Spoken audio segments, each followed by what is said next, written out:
Yep, so 11:19, all right? It was a heater, okay? I think we can all admit that. And it's definitely the best chapter, at least we've gotten in the past few weeks. I think most people can agree on that. But let's not waste any time.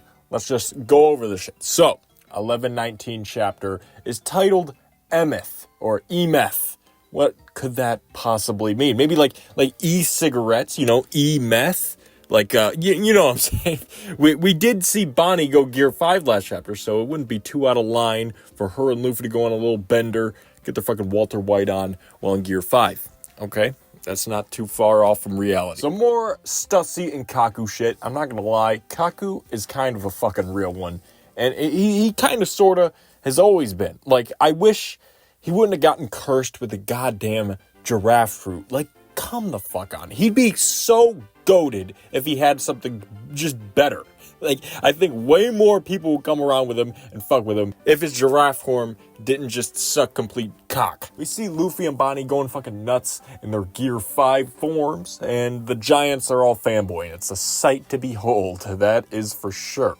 Now, what comes up next is what a lot of people have been talking about on Twitter and shit, and it's the fact that Bonnie uses haki here, okay? But if you think about it, it's not that crazy. Yes, she is 12, but I think it's just crazy because a lot of the people we know don't have it, but Bonnie has it. So Bonnie is 12, but she is a supernova and has been running around the New World with little to no crew for a long-ass time now. 12-year-old Luffy couldn't fucking dream of doing this shit because he was in that, his little windmill village or whatever the fuck it was called. But then again, I think Bonnie's fruit is just way more beginner-friendly than what Luffy's fruit is. And it raises a question to me. So, obviously, her fruit's broken. Everybody knows that.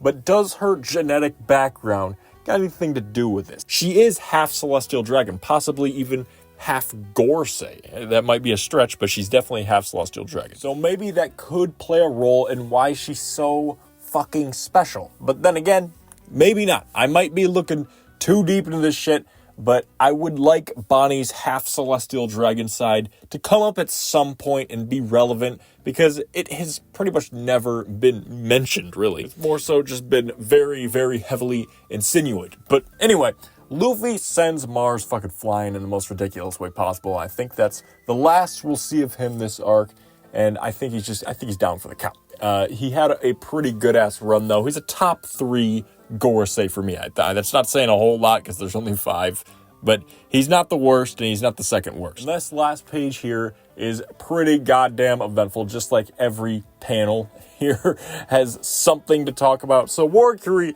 just leaps into the ocean with seemingly no fear of the water or anything like that. So this is a pretty telltale sign that what the Gorsei have, their power, is not a Delph root. This is just them.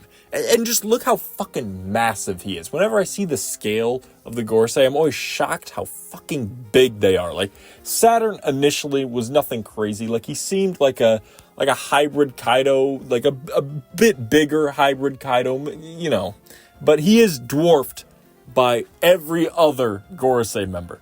But here comes the big part, okay? This is the ancient robot. He finally does something we've been hoping and praying for the longest time. He fucking jetpacks, propels himself up like a goddamn whale or a shark, some shit, about to breach the fucking water, going to get a fucking seal or some shit. I know my nature shit. And punches the absolute shit out of Warikiri, even taking out one of his little tusks. And look, it'd be absolutely massive if this is actually permanent damage here. Because if it was, then that means the Void Century motherfuckers know something that we don't about the Gorsei and how their little powers work. Maybe they have some weird form of haki that we don't know about.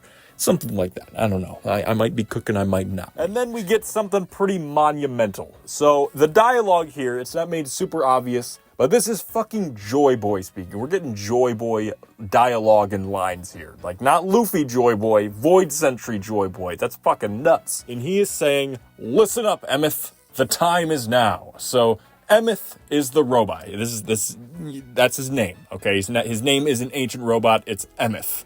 Not E-meth. He is not electronic meth cigarettes or anything like that, unfortunately. No benders, no meth today. No Breaking Bad shit. Very sad. So this pretty clearly seems to be some sort of Alphonse from Full Metal Alchemist type of situation. Maybe somebody's soul was put inside of this robot to see out Joy Boy's reincarnation, to make sure everything goes well, to, prevent a situation like the Gorosei getting on this fucking boat and fucking up everything for this exact situation. I could definitely see something like that being the case. That would make a lot of sense. At least I'd think so. But yeah, I'd say this was a heater of a chapter. Pretty short though, but it was pretty dense, so it makes up for the lack of pages.